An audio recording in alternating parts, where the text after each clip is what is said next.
Oi gente, ali tudo bom? Hoje eu vou falar sobre o livro A Ilha do Dr. Moreau, do H.G. Wells, ou A Ilha do Dr. Moreau, como eu falava quando era pequena. Esse livro vai contar a história do Edward Prendick, que estava num navio até que ele naufragou.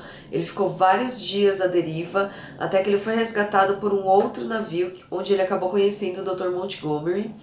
O Dr. Montgomery ia parar numa ilha, descarregar as coisas dele, e depois o capitão teoricamente levaria o Prendick até Londres novamente. Mas o que aconteceu é que quando eles iam deixar o Montgomery na ilha, o capitão do navio não queria que o Edward continuasse no navio e o Montgomery também não queria que ele descesse na ilha. Então ficou esse empurra-empurra com o Edward até que finalmente ele desceu na ilha, e é aí que começa toda a história. O Dr. Moreau faz umas experiências muito doidas. Ele usa o método da vivisecação, que é quando a gente disseca um animal vivo. Por meio desse método, o Dr. Moreau pretendia formar um tipo de humano perfeito, mas ele fazia umas misturas de bichos.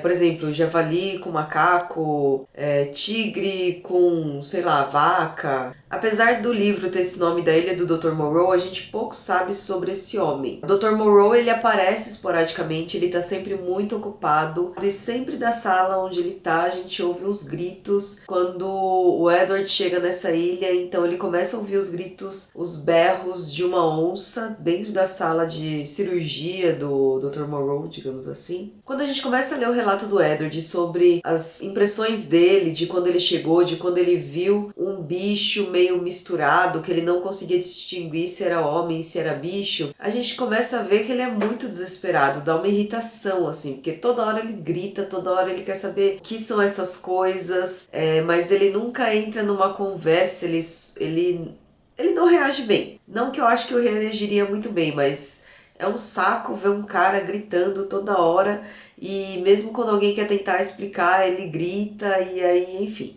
Eu achei que o Dr. Moreau, frente a essa reação do Edward, ia reprimir, ou ia prender, ou ia até matar, ou ia tentar matar o Edward, ia ser um filme meio de perseguição, assim, com luta entre esses bichos homens e os cientistas, mas no fim não tem nada disso. O Dr. Moreau tá há muitos anos nessa ilha, então tem muitos bichos que ele já fez, alguns já morreram. E o livro fala mais não sobre esse lado científico, de como era a vivisecação, como ele fazia a ligação de um bicho para o outro, o que ele mudava na estrutura, não tem nada a ver com isso. É um livro que fala mais sobre a sociedade, sobre um criador e sobre a evolução da espécie. Esse livro é muito bom, não tinha lido nada do H.G. Wells. Ele tem só 170 páginas, mas ele deve ser bem menor, porque olha o espaçamento, a diagramação desse livro. E é muito rapidinho de ler. Tem uma coisa interessante nesse livro que é a Lei Moreau, que alguns comparam que seja inspiração do Asimov para as leis da robótica. Esse livro tem sido inspiração para muitos outros livros, é um clássico da ficção científica. Gostei muito do H.G. Wells, vou continuar lendo os livros. Eu já era muito curiosa para ler A Guerra dos Mundos e O Homem Invisível.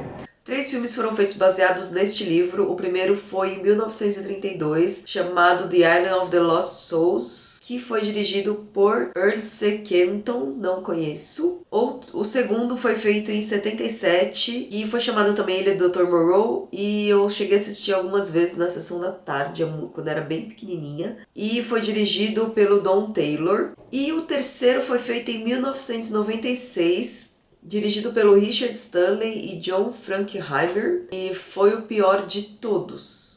Na verdade, eu não assisti o de 32, mas o H.G. Wells odiou. Foi um dos filmes que ele conseguiu assistir baseado na sua obra. Um fato interessante sobre esses 3 filmes é que tem uma personagem que não existe no livro, mas existe nos 3 filmes, que aí seria um par romântico aí pro Edward. É muito esquisito que os 3 diretores, os 3 roteiristas dos 3 filmes em 1932, 1977 e 1996 tenham pensado a mesma coisa, em colocar uma mulher no meio dessa ilha. O que eu achei estranho foi que nenhum dos filmes que eu assisti, nem o de 77, nem o de 96, são muito fiéis à história do livro. O que eles são fiéis é que o Dr. Moreau fazia experiências e que ele acabou meio que concebendo esses animais meio homens, meio animais, e só. Nenhum deles pega esse sofrimento. Imagina você ser aberto vivo e tem alguém mexendo nos seus órgãos, assim, você tá olhando, você não é anestesiado, sabe? Nenhum desses filmes passou esse sofrimento.